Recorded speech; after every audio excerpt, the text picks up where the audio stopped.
Assalamualaikum warahmatullahi wabarakatuh. Memperkenalkan, nama saya Eman Sulaiman dari Merauke, kelahiran Tasikmalaya. Ya. Untuk mempersingkat waktu, yang pertama yang saya mau tanyakan kepada Al Ustadz tentang biasanya Pak Ustadz, saya di Merauke seringkali menjumpai atau dijumpai dalam penggalian liang lahat atau liang kubur. Lah, sering saya lakukan di sana karena saya belum tahu kedudukannya. Kalau kita kerja menggali liang lahat, sering datang kiriman atau makanan, sehingga saya sangat ragu. Walaupun saya sampai haus atau sampai rasa lapar, saya tidak makan dengan kiriman tersebut itu, karena takut kiriman itu yang bisa dikategorikan atau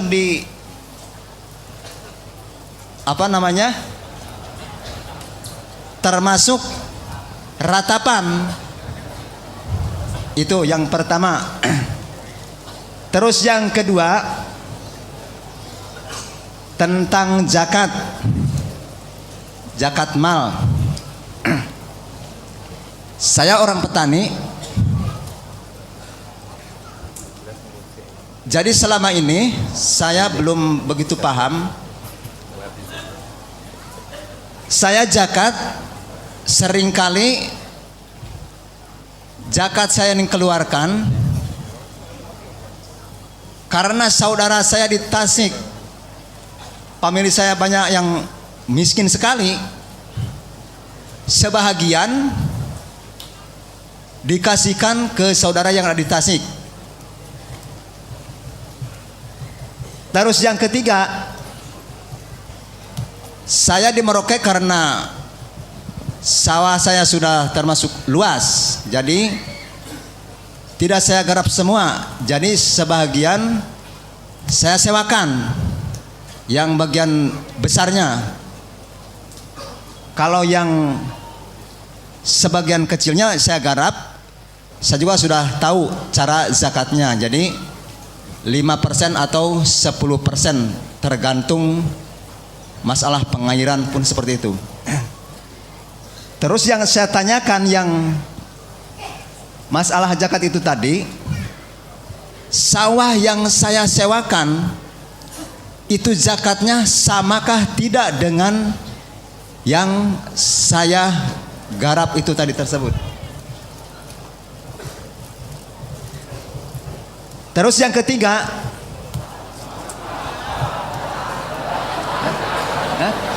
Ya, hari. Yang keempat, saya Pak Ustadz di Merauke itu selalu meminjamkan uang kepada orang yang datang ke rumah membutuhkan uang. Akhir-akhir ini ada orang datang ke rumah pinjam uang untuk beli sepeda motor. Saya kasih. Dia punya janji akan mengembalikan kalau sudah panen. Panen itu sudah tiba, sudah panen. Akhirnya yang terjadi bukan malah bayar utang kepada saya, malah uang itu dikasihkan orang lain.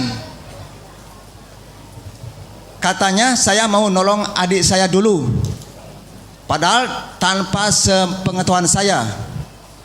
Lah setelah kemudian katanya dibayarnya kalau tanah adik saya sudah laku. Lah setelah berikutnya Malah adeknya tanah sudah laku.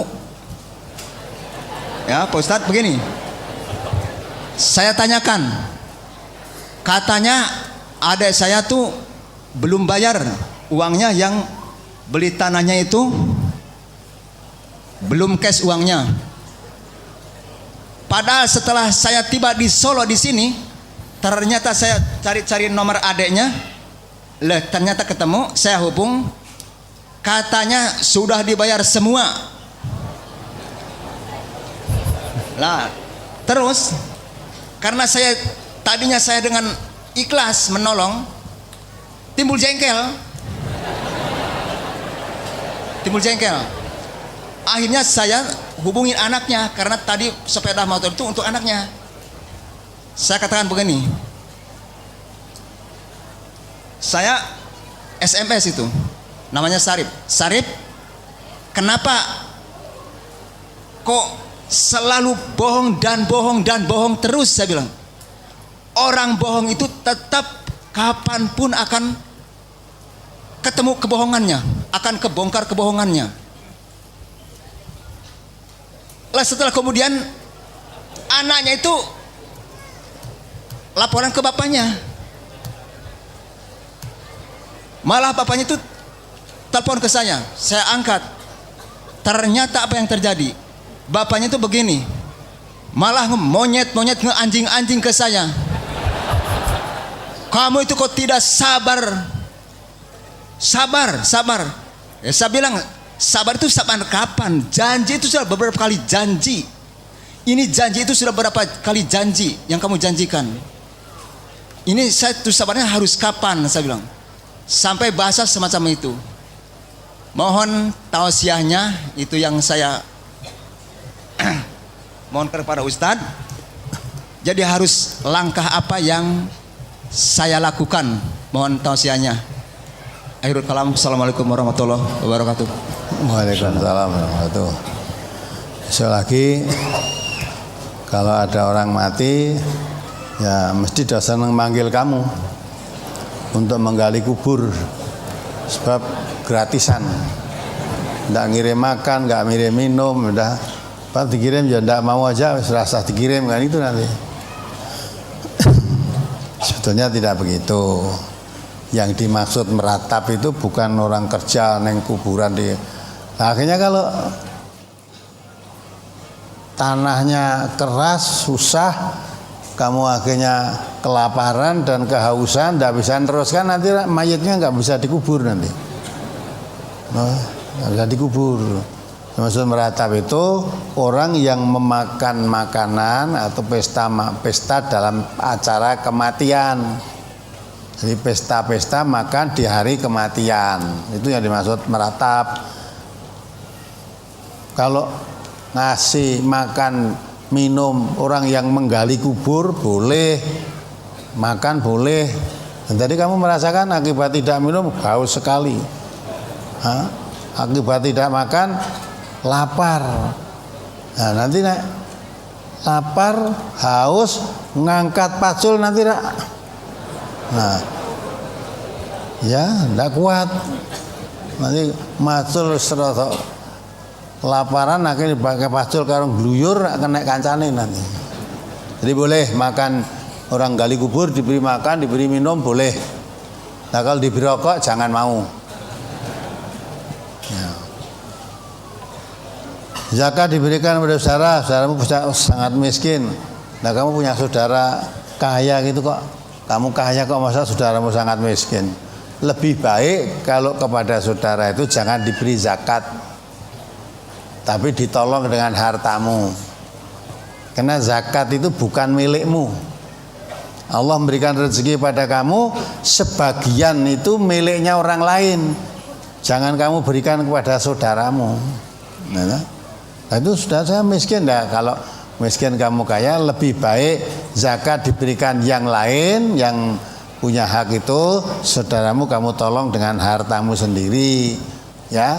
Nah, kalau kamu berikan zakat pada saudaramu berarti kamu tidak menolong saudaramu, ya, tidak menolong. Itu memang haknya dia kan, itu kan. Kalau kamu ingin menolong, jangan kamu beri zakatnya. tapi ditolong dengan hartamu sendiri gitu. Sawah yang disewakan zakatnya bagaimana? Ya tinggal ngitung zakat sewanya berapa. Yang 5%, 10% itu orang yang nanam. Nah, kalau disewakan kan bukan kamu yang menanam, tinggal menerima uang saja. Nah, 2,5% dari uang sewa itu keluarkan zakatnya. Ya itu, orang meminjam kemudian, nah itu susah. Solusinya bagaimana? Susah saya. Ya, hanya saya nasihatkan orang semacam itu dititeni, besok lagi kalau minjam jangan diberi. Ya. Nah, kalau baik kapan kamu tanyakan tadi, maka kalau menurut Quran orang meminjam harus ditulis di situ, sekaligus diterangkan minjam berapa, akan dibalikan kapan, ya kalau tidak tepat waktu akan bagaimana, itu ditulis dalam perjanjian. Besar atau kecil, menurut Quran kan gitu. Walaupun pinjaman itu besar atau kecil, jangan malu untuk menuliskannya, jangan segan. Nah nanti kalau ternyata sudah saatnya jatuh tempo tidak membayar lah, perjanjian tadi ditunjukkan, gila janjimu, sanggup mengembalikan tanggal sekian. Ya. Nah, kok malah kamu berikan orang lain, nah jadi yang begitu jangan, aneh kan memang utang tidak tepat janjinya, ditagih malah unek-unek ke, ngasok-asok ke, nganjing-nganjing ke, monyet-monyet ke. Nah, itu kan orang tidak tahu diri. Namanya ditolong kebaikan, membalasnya kejelekan. Padahal nek nurut Islam itu kalau kamu dibuat jelek saja, balaslah dengan kebaikan. Tadinya kamu ikhlas, hilang keikhlasannya karena dibohongi. Sudah punya uang tidak untuk membayar kamu, tetapi malah diberikan untuk nolong adiknya, kan jadi nggak ikhlas. Ya, nah, maka itu jangan terulang ya orang itu. Jangan besok lagi kalau pinjam jangan. Gila, yang masih itu ditagih. Kalau begitu jangan hanya lesan.